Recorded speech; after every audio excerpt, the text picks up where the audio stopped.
밤낮 없이 쉴 새 없이 그렇게 우러대더니 갔습니다. 그리고 왔습니다. 여러분 안녕하십니까? 이정명TV의 이정명입니다. 모든 것에는 때가 있는 자연의 질서에 따라서 뜨거운 여름도 가고 매미도 가고 8월도 떠났습니다. 그리고 9월이 시작되었습니다. 가을이 서늘한 기온으로 다가왔습니다. 서늘한 기온은 우리의 머리를 맑게 하고 눈을 맑게 하고 마음까지 맑게 하면서 삶의 기운이 솟아나게 합니다.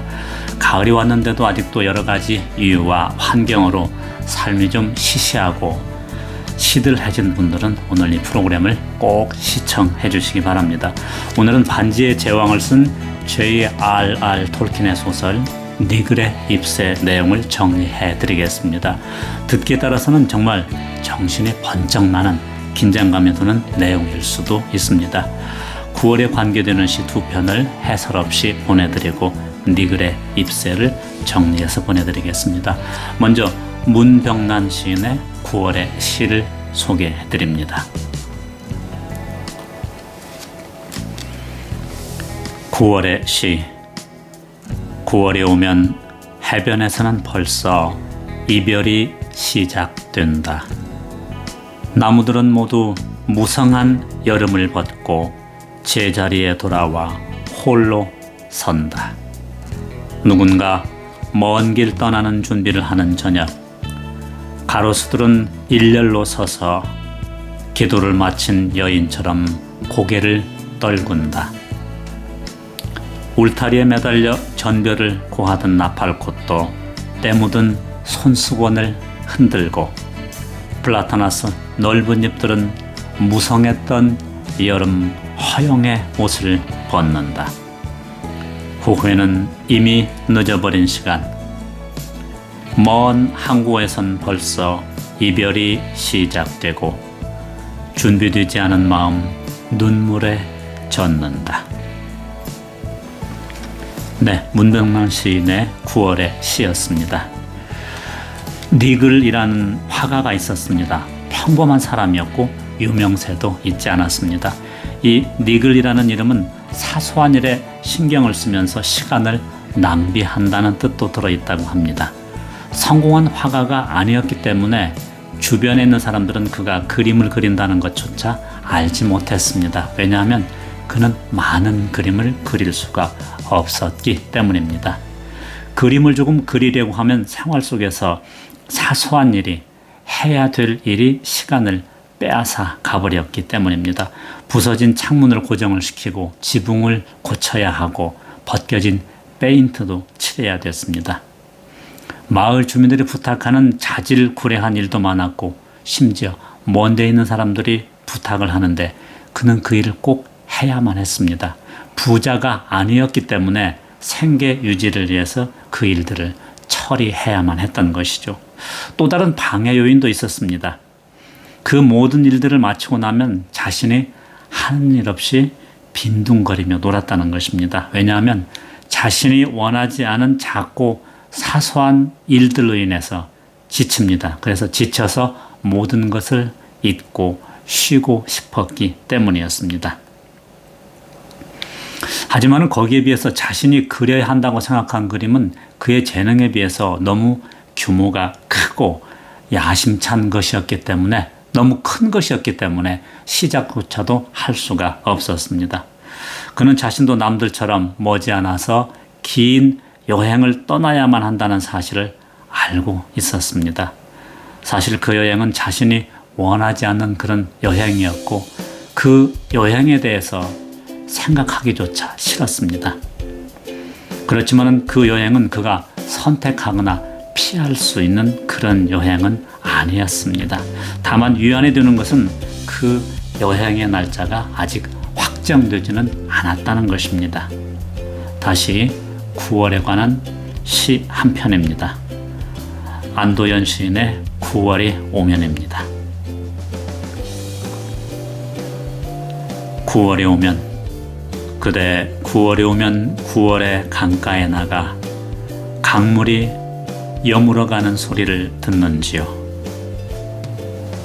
뒤따르는 강물이 앞서가는 강물에게 가만히 등을 토닥이며 밀어주면 앞서가는 강물이 알았다는 듯 한 번 더 몸을 뒤척이며 물결로 출렁 걸음을 옮기는 것을, 그때 강둑 위로 지아비가 끌고 지엄이가 미는 손수레가 저무는 인간의 마음을 향해 가는 것을, 그대 9월의 강가에서 생각하는지요? 강물이 저희끼리만 속삭이며 바다로 가는 것이 아니라 젖은 손이 닿는 곳마다 골고루 숨결을 나누어 주는 것을, 그리하여 들꽃이 피어나 가을이 아름다워지고 우리 사랑도 강물처럼 익어가는 것을.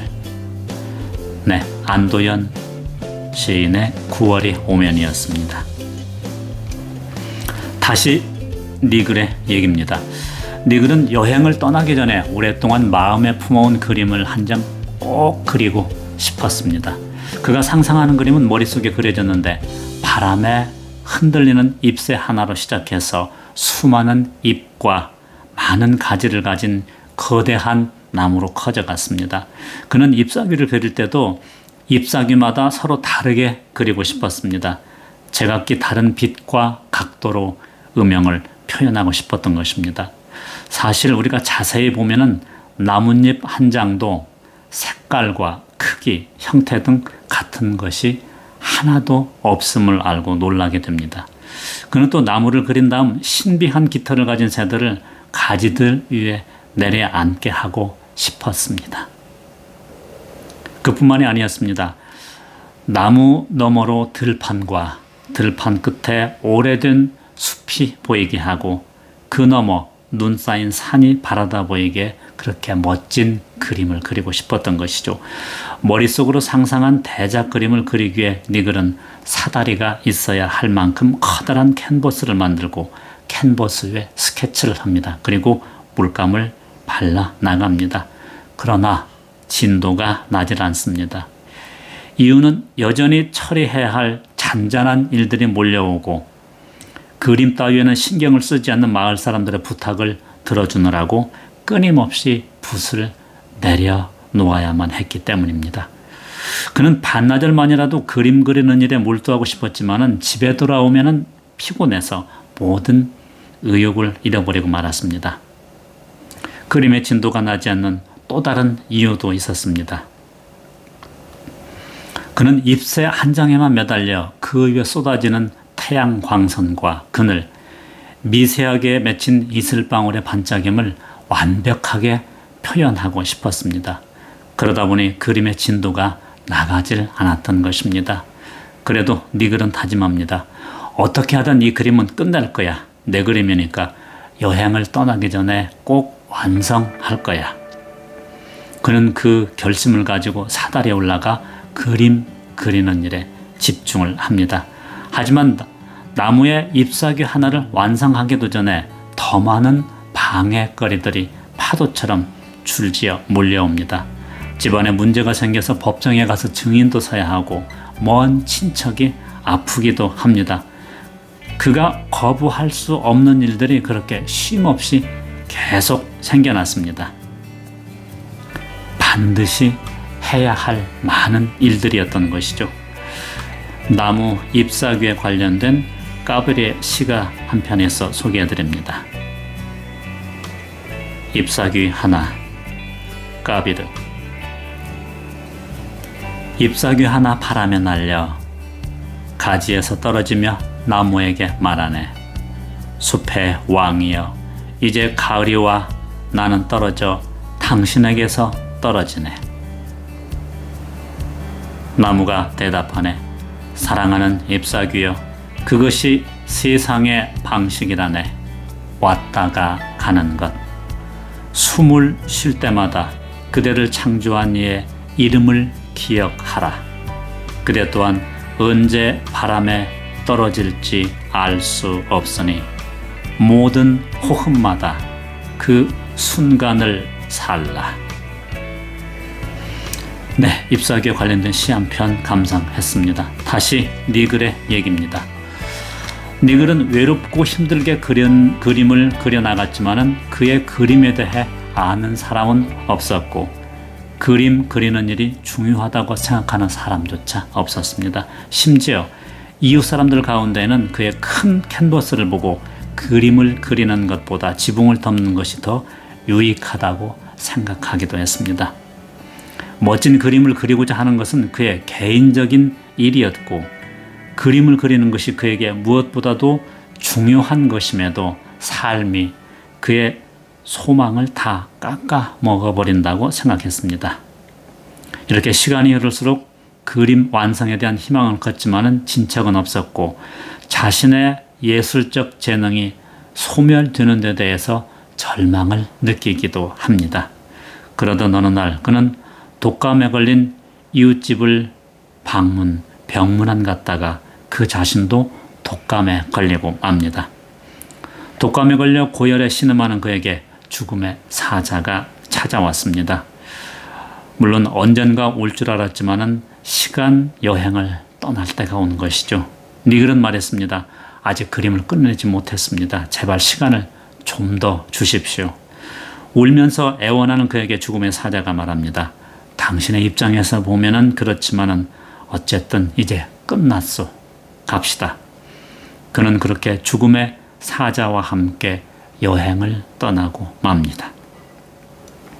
그가 세상을 떠난 뒤 마을 사람들은 그의 집안에서 때 묻은 캔버스에 아름다운 나무 잎사귀 하나가 그려진 것을 발견합니다. 사람들은 말합니다. 불쌍한 친구, 그가 그림을 그렸다는 것을 전혀 몰랐는데. 그 후 그의 그림은 마을 박물관에 구석진 곳에 자리를 잡았으나 그 박물관마저 불에 타서 그림까지 다 타버리고 맙니다. 이제 사람들은 그를 어리석고 무가치하며 중요하지 않은 사람으로 기억을 합니다. 한편 사자와 함께 여행에 나선 그는 하늘나라로 가는 기차에 태워집니다. 한참을 달려가는데 어디선가 두 개의 음성이 들려옵니다. 하나는 엄격하게 꾸짖는 목소리였습니다. 사소한 일에 재능을 낭비하고 평생 아무것도 이루지 못한 것에 대한 질책이었습니다. 또 하나는 그의 착한 성품을 위로하는 따뜻한 목소리였습니다. 그 소리를 듣고 그가 하늘나라 가장자리에 이르렀을 때 큰 나무 한 그루가 눈에 들어왔습니다. 그는 얼른 나무로 달려갔습니다. 그 나무는 자신이 그리려고 생각한 나무였고 그 나무가 완성된 모습으로 그곳에 서 있었습니다. 잎들이 바람에 나부끼고 가지들이 길게 뻗어 있었으며 새들은 가지에 앉아 지저귀고 있었습니다. 그가 상상하던 그림의 나무였습니다. 니글은 감격해하면서 나무를 천천히 바라보더니 두 팔을 활짝 벌리고 말합니다. 이건 선물이야. 소설의 내용은 여기까지입니다. 작가 톨킨은 소설의 주인공 니글이 자신이 완성하고자 했던 그림을 저 세상에 가서 선물을 받는 것으로 소설을 끝을 맺습니다. 이 내용을 소개하는 책 새는 날아가면서 뒤돌아보지 않는다에서 유시화 시인은 이렇게 말합니다. 그는 자신이 가졌던 재능이 신이 준 선물임을 깨달았을지도 모른다고 말합니다. 더불어 그는 바쁘고 돈이 부족하고 할 일이 많다는 이유로 그 선물을 제대로 실현하지 못했음을 깨달을 수 있었을지도 모릅니다. 그는 수많은 미완의 스케치를 남기고 겨우 잎새 하나를 완성하고 죽었는데 그래서 자신을 무가치하며 중요하지 않은 인물로 만들었음을 뒤늦게 알았을 수도 있습니다. 분명 하늘은 나에게 어떤 재능을 선물로 주었을 것입니다. 니글처럼 우리도 너무 많고 사소하고 작은 일들을 처리해야 합니다. 그러다 보면 어느 날 소설에서처럼 여행 가이드가 갑자기 나타날 수 있습니다. 그때는 아무도 모릅니다. 니글이 안도했던 것은 아직은 여행을 떠날 때가 안 되었다는 것인데 사실 찬바람이 불면 올 수도 있습니다. 하늘은 사람을 그려내지 않는다고 그러죠. 형태가 있던 없던 분명 나에게는 어떤 재주와 재능을 주었을 것입니다. 하늘이 주신 나의 재능을 아시나요? 가이드가 반드시 오는 것을 아시나요? 지금 들녘이 변해가는 것을 아시나요? 행복한 가을 하루 되시기를 빕니다.